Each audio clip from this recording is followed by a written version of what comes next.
ত্রয়োদশ জাতীয় সংসদ নির্বাচনের মাধ্যমে বাংলাদেশ জাতীয়তাবাদী দল সরকার গঠন করেছে। গণমানুষের মূল্যবান ভোটের মাধ্যমে নির্বাচিত হয়েছে জাতীয়তাবাদী দল। 17 বছরে ফ্যাসিস্ট সরকার এদেশ থেকে হাজার হাজার কোটি লুটপাট করে দেশকে ভঙ্গুর করে দিয়েছিল। তারই আল্লাহর অশেষ রহমতে যারা তারেক রহমান অদম্য সাহসী হিসাবে আজকে যে উন্নয়নের ধারাবাহিকতা সৃষ্টি করে যাচ্ছেন, তার জন্য আমি বক্তব্যে বলেছি তার জন্য দোয়া করবেন। এই যে বিভিন্ন ক্ষেত্রে শিক্ষা প্রতিষ্ঠান, সমাজ, প্রত্যেকটা প্রতিষ্ঠান ভাঙন রোধ, রাস্তাঘাট উন্নয়ন কল্পের জন্য উনি পরপর আজকে বাজেট দিয়ে যাচ্ছেন, বরাদ্দ দিয়ে যাচ্ছেন। আমি শুধু একটুকু বলতে চাই, এই বরাদ্দ দিয়েছেন উনি, কিন্তু আমরা বাস্তবায়ন উপযোগী করে তুলতে হবে। এই রাস্তাঘাট, পানির উন্নয়ন, পানিঘাট, জিও ব্যাগ সব যেন এমনভাবে তৈরি করা হয় যেখানে কোনো গ্যাপ থাকবে না। প্রকৃত অর্থে সে যারা করবেন তাদেরকে আশ্বস্ত করতে চাই, তাদেরকে সতর্ক করতে চাই, সঠিক মূল্যায়ন নিতে হয়, মূল্যায়নের মাধ্যমে যে কাজগুলো সম্পন্ন করতে পারে।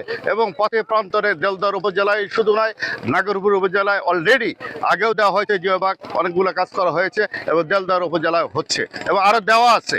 অতএব আপনারা ভাববেন না শুধু নাগরপুর দেলদার দুই পক্ষ মিলে বৈষম্যতা সৃষ্টি করে। আমি নাগরপুর আমার, দেলদারও আমার। তাই আপনাদেরকে আহ্বান জানাই, সাংবাদিকবৃন্দ আসেন, আপনারা সহযোগিতা করেন যাতে কর্ম প্রচেষ্টার মাধ্যমে প্রত্যেকটা উন্নয়ন, যেটা রাস্তাঘাট থেকে শুরু করে শিক্ষা, দীক্ষা, স্বাস্থ্য সমস্ত ক্ষেত্রে আমরা যেন অব্যাহত রাখতে পারি, ভালো কাজগুলো দেখাতে পারি। এই বার্তা দিয়ে আপনাদের আবারও অভিনন্দন জানিয়ে আজকের ক্ষেত্রে নতুন করে আমরা উদ্বোধন করলাম গড়াসিন এলাকায় যেটা জিও ব্যাগের, সেটা উদ্বোধন করা হলো। আমি বিশ্বাস করি নাল্লাপাড়া নদী ব্রিজ সবই হবে। আমি আশ্বাস দিতে চাই না, কাজে প্রমাণ করতে চাই। একটা করে করবো, একটা করে উদ্বোধন করব। আগে আমি ভবিষ্যৎবাণী করতে চাই না। সবাই নেতৃবৃন্দ সমন্বয় করে আমরা কাজ করব এবং সাধারণ মানুষ যারা আছে, গ্রামবাসী, তাদের সমন্বয় করে কাজ করবো। গড়াসিন দক্ষিণপাড়া এলাংজানি একটি নদী আমাদের গ্রাম দিয়ে গ্রামের পাশ দিয়ে চলে গেছে, মাইলের পর মাইল চলে গেছে। কিন্তু আমি এই গ্রামেরই সন্তান, এখানে ছোট থেকে বড় হয়েছি। এখান দিয়ে আমার যাওয়া আসা করতে হয়, আমাদের এলাকার লোকজন এখান দিয়ে যাওয়া আসা করে। হঠাৎ করে নদী ভাঙ্গনের হাতে এই বাড়িটা পড়ে গেছে। লোকজনের যাওয়া আসা খুবই কষ্টকর, দুর্বিষহ জীবনযাপন করতেছে প্রায় অনেক বছর যাবৎ। ফ্যাসিস্ট সরকারের সময় কিন্তু এই এলাকার কোনো উন্নয়ন হয়নি। এই 15-16 বছর পরে আমরা একটি বিষয় দেখতে পাচ্ছি যে দেলদার নাগরপুরের এমপি মহোদয়ের দৃষ্টিচক্ষু হয়, যখন এই নদীর ভাঙ্গনটা তার নজরে আসে, তখন সে দ্রুতভাবে গুরুত্ব সহকারে তিনি পানি উন্নয়ন বোর্ডকে দিক নির্দেশনা দেওয়ার পরে তারা আসার পরে তারা এসে এখানে মাপঝোঁক করে জিও ব্যাগ ফেলার একটা পরিকল্পনা গ্রহণ করে।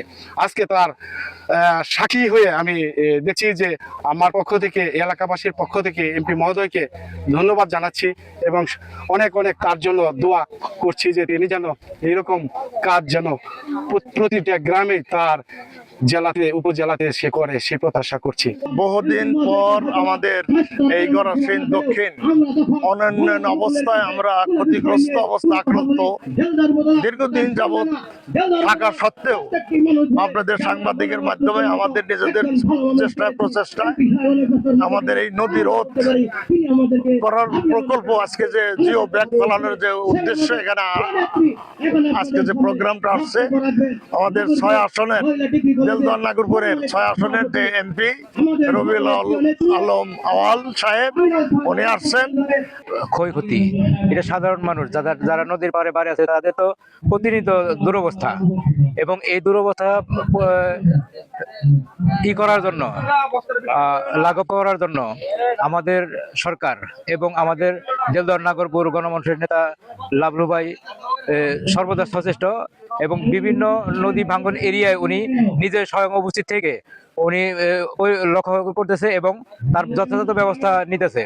কয়েক হাজার মানুষের বসবাস, যারা একটা পানিবন্দী একটা এলাকায়, আমাদের এলাকার বলে এখন দ্বীপ এলাকা, আমরা একটা দ্বীপের মতো আছি। তো এরকম একটা জায়গায় এরকম একটা দ্রুত ব্যবস্থা গ্রহণ করার জন্য মাননীয় এমপি মহোদয়, আমাদের টাঙ্গাইল 6 আসনের মাননীয় এমপি মহোদয় মোহাম্মদ জনাব রবিউল লাবলু ভাইকে অসংখ্য ধন্যবাদ এবং পাশাপাশি আপনাদের মিডিয়া ভাইকেও অসংখ্য ধন্যবাদ, কারণ আপনাদের এই মিডিয়ার মাধ্যমেই আমাদের এই জায়গাটা প্রচার হয়েছে এবং জনপ্রশাসন যারা আছে তাদের চোখে পড়েছে, যার কারণে দ্রুত আমাদের এই কাজটা হয়েছে।